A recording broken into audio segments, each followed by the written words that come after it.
Mom spent my $35,000 on a secret trip for herself and my sister, but I froze the account and spoiled their rest. Now she's calling in a panic and demanding the same amount, otherwise the police will arrest them. So I blocked her.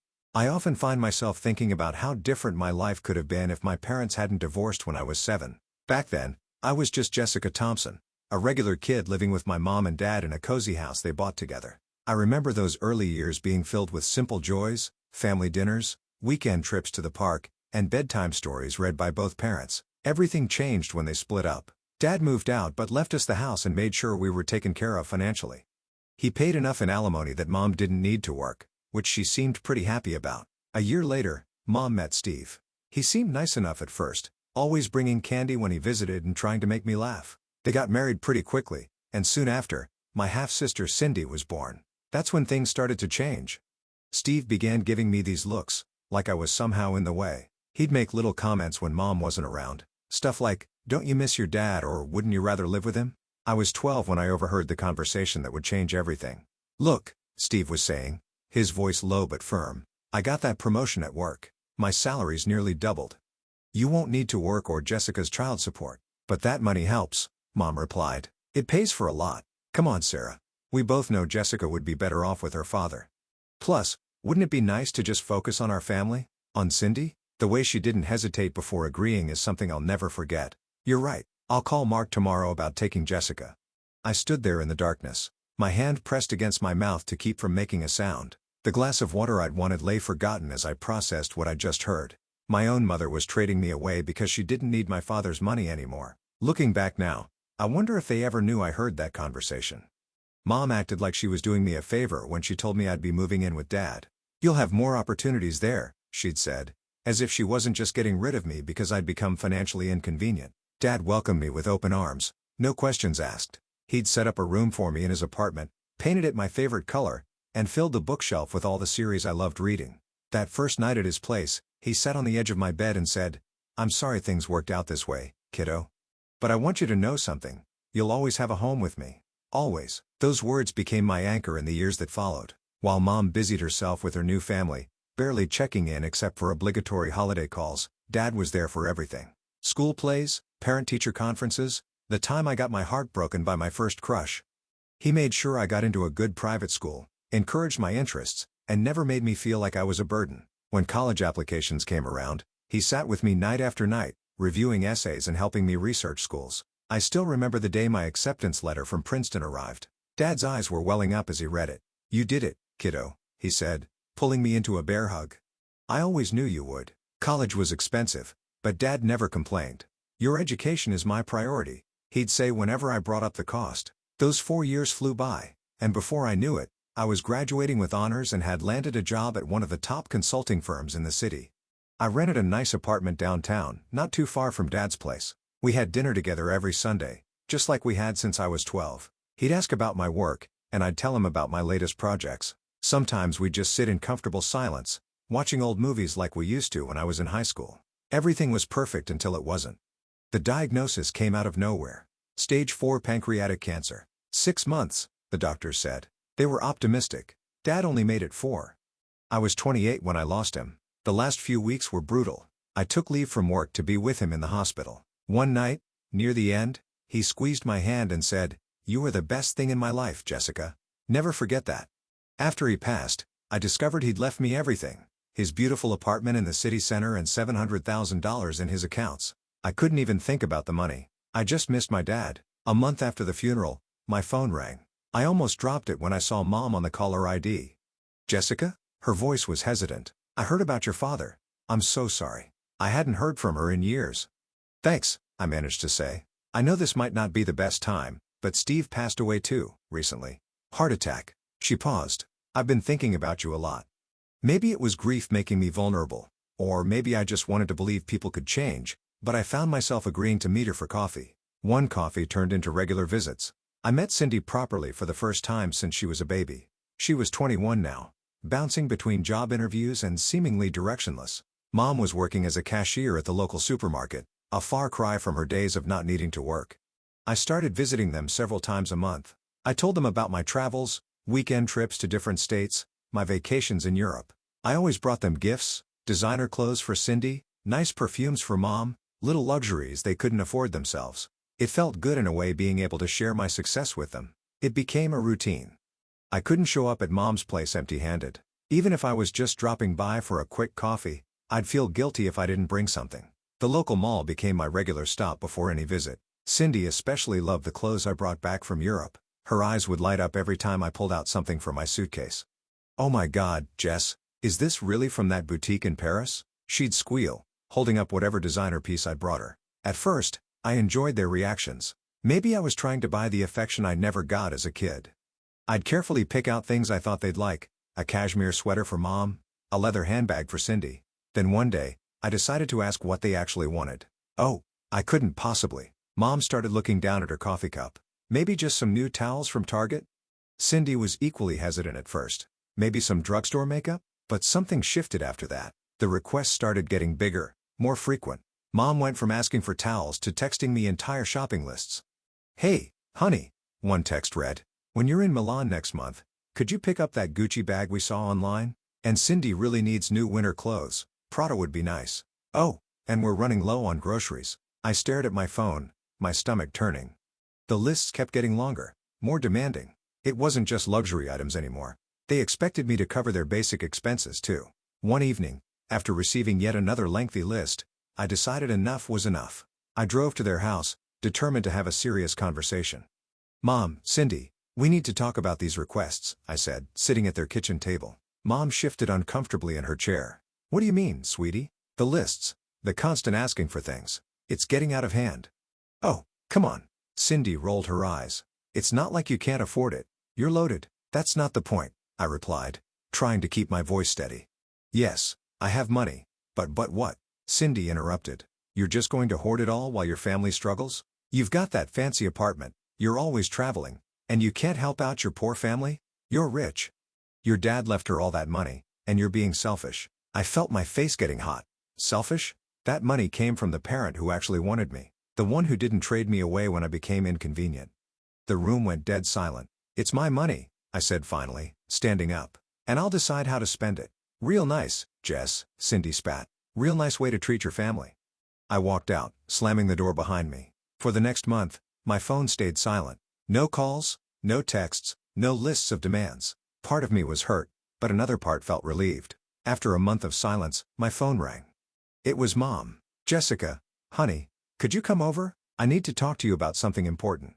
There was something in her voice that made me worry. Despite our recent argument, I found myself driving to her house that afternoon.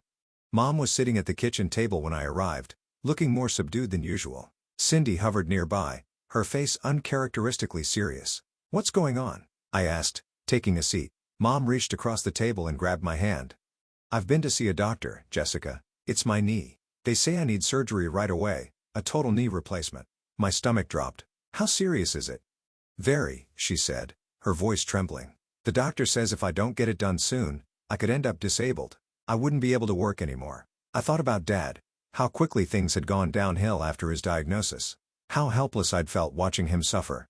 "The thing is," Mom continued, "the best specialist for this kind of surgery is in Arizona. They've got a spot open, but," she paused, glancing at Cindy, "the whole thing, surgery, hospital stay, rehabilitation, it's going to cost $70,000.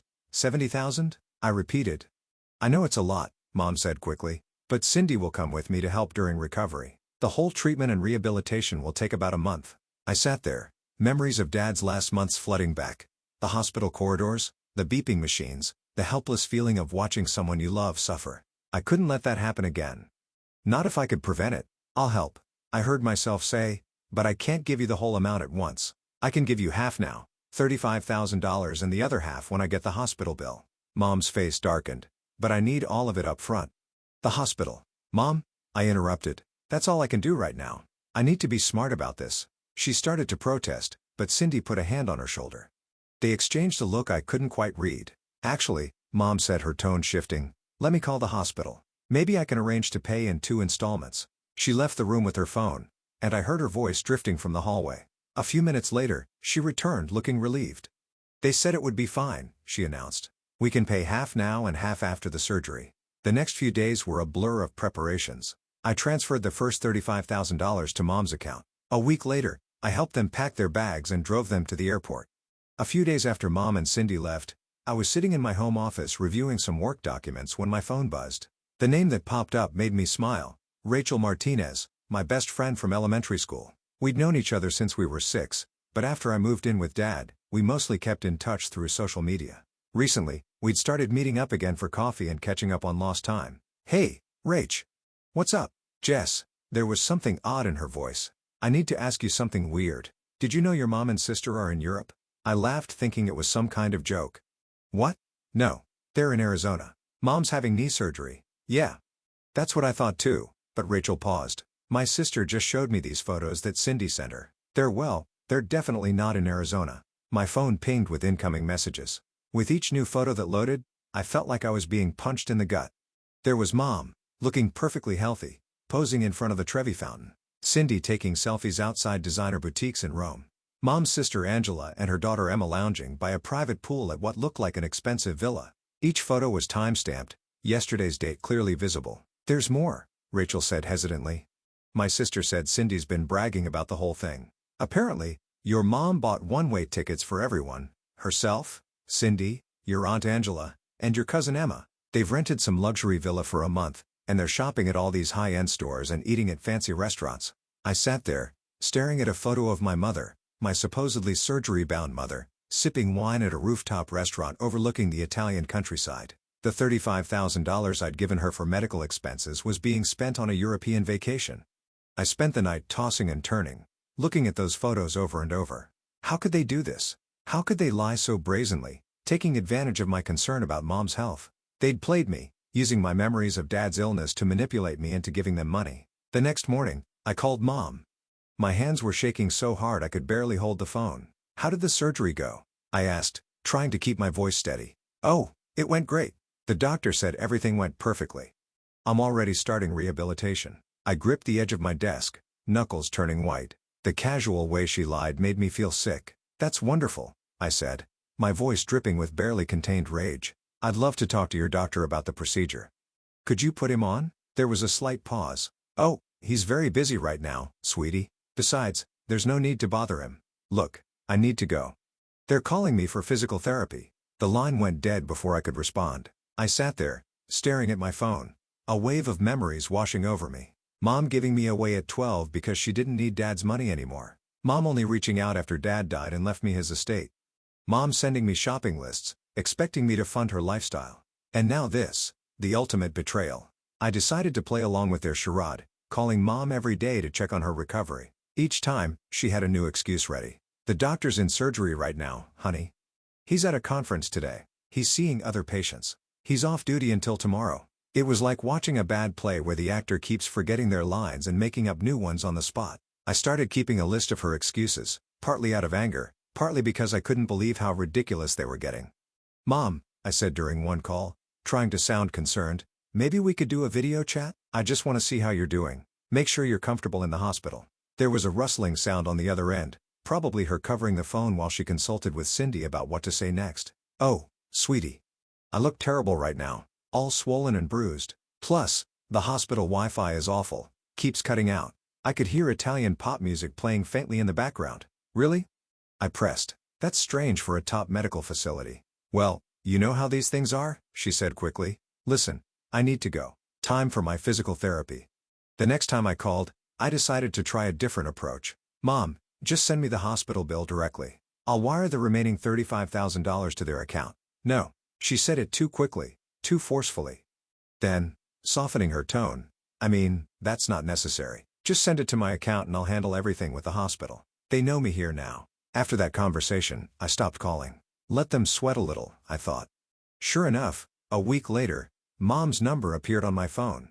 I watched it ring, imagining her growing panic as she realized the money might not be coming after all. Then came the text, "Jessica, the hospital is demanding payment immediately. They're threatening to send the bill to collections. Please, we need the money right away." I took my time responding, waiting several hours before typing, "No problem, just forward me the bill from the hospital, and I'll take care of it immediately." Silence followed. 3 days of it. I knew they were scrambling, trying to figure out what to do next. Then an email arrived in my inbox with the subject line "Urgent, hospital bill attached." I opened the attachment and almost laughed out loud. They hadn't even tried to make it look legitimate. The letterhead was blurry, clearly copied from some other document. The date was from 6 months ago. The hospital's address showed California instead of Arizona. And most tellingly, the payment details section listed Mom's personal bank account. I stared at this pathetic attempt at forgery, feeling a mix of amusement and deep sadness. I photographed a stack of $100 bills I'd withdrawn earlier that week, arranging them fan-like on my desk. "Got your bill," I wrote back, attaching the photos. "Sending you money." My finger hovered over the send button for just a moment before I pressed it. "Game on, Mom," I thought. "Let's see what story you come up with next."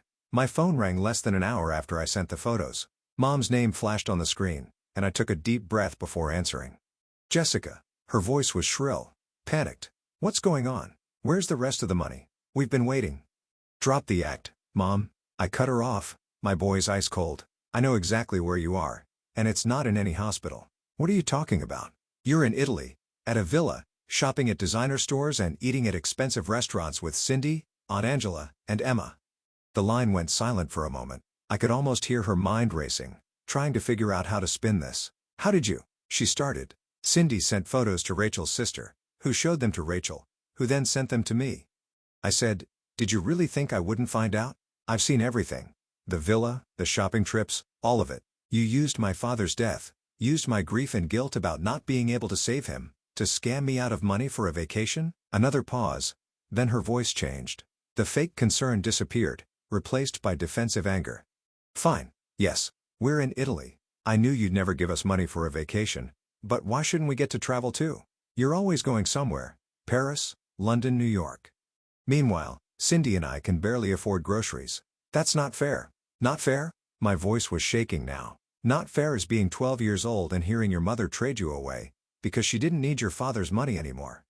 Not fair is having that same mother show up 16 years later, not because she misses you, but because your father died and left you money." "We can talk about all that later," she said quickly. "Right now, we have a serious problem. We don't have money for tickets home, and we still need to pay the villa rental. Everyone needs to get back to work. We can't lose our jobs. Please, Jessica, we need that other $35,000. In that moment, I finally saw everything clearly. Nothing had changed. She was still the same woman who'd given me away when I became financially inconvenient. Only now she wanted me back, or rather, she wanted my money back. "That's your problem, not mine," I said flatly. "Goodbye, Mom." I hung up and immediately blocked her number. Then I went through every social media platform, every messaging app, every possible way they could reach me, and blocked them all. Mom, Cindy, Aunt Angela, everyone involved in this scheme. Sitting there in the silence of my apartment, the apartment Dad left me, I felt something shift inside me. The last lingering hope that my mother might actually care about me, might actually want a relationship with her daughter rather than her daughter's money, finally died. 2 weeks after I blocked everyone, my grandmother called. I almost didn't answer, but Grandma had always been different from Mom. More honest, more genuine. "Jessica, honey," she said, her voice worried, "your mother called me. She says she needs $15,000 urgently. I don't have that kind of money, but I thought maybe you." "Grandma," I said gently, "let me tell you what really happened." I told her everything. The fake surgery, the Italian vacation, the scam to get my money. With each detail, I heard her sighs getting heavier. "Oh, Jessica," she said finally, "I'm so sorry. I had no idea Sarah would do something like this." "Don't worry about them, Grandma," I assured her. "They got themselves into this mess. They can get themselves out." As it turned out, I didn't have to wait long to find out how they managed. Rachel called me a few days later. "Have you seen what Cindy's doing on social media?" she asked. I hadn't, since I'd blocked them everywhere. Rachel proceeded to fill me in. "She's running this fundraiser, claiming her wealthy sister abandoned them in Italy without money to get home. She's painting you as this heartless rich person who left her poor family stranded in a foreign country." I felt a familiar surge of anger, but this time it was mixed with something else, amusement. "How's that working out for them?" I asked. "Well, Rachel said they spent almost 2 weeks trying to raise the money. They had to sell all those designer clothes and bags they bought. Apparently, the villa owner was threatening to call the police because they couldn't pay the rent. And get this, they all nearly lost their jobs because they stayed way longer than their approved vacation time." I shook my head, thinking about how their grand European adventure had backfired spectacularly. A month later, Grandma called again with an update. "They're finally back," she said. "But Jessica, it's a mess. Your Aunt Angela isn't speaking to your mother anymore. Apparently, Sarah demanded she help pay for the trip after everything fell apart. And she and I had a terrible fight because I couldn't give her money for tickets home. She actually accused me of choosing you over her. I'm sorry you got dragged into this, Grandma.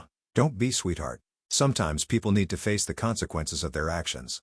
After we hung up, I walked to the window of my apartment, Dad's apartment, and looked out over the city. The sun was setting, painting the sky in shades of orange and pink. On my desk, a stack of travel brochures lay waiting. I was planning my next trip, this time to Greece. The old me might have felt guilty about traveling while Mom and Cindy struggled. The old me might have invited them along, tried one more time to build the relationship I'd always wanted with them. But that me was gone, replaced by someone stronger, someone who finally understood that some relationships aren't worth saving. Dad's last words to me in the hospital echoed in my mind. You were the best thing in my life, Jessica. Never forget that. I hadn't forgotten. And I finally understood that I'd been lucky to have had one parent who truly loved me, who put me first, who taught me my own worth. Mom and Cindy could keep their schemes and manipulations. I had my father's love, his legacy, and most importantly, my self-respect. These days, my life is peaceful. I travel when I want, work hard at my job, and spend time with friends who value me for who I am, not what I can give them. Sometimes, I hear bits of news about Mom and Cindy through Grandma. They're still struggling, still playing victims, still looking for their next mark. But their drama doesn't touch me anymore.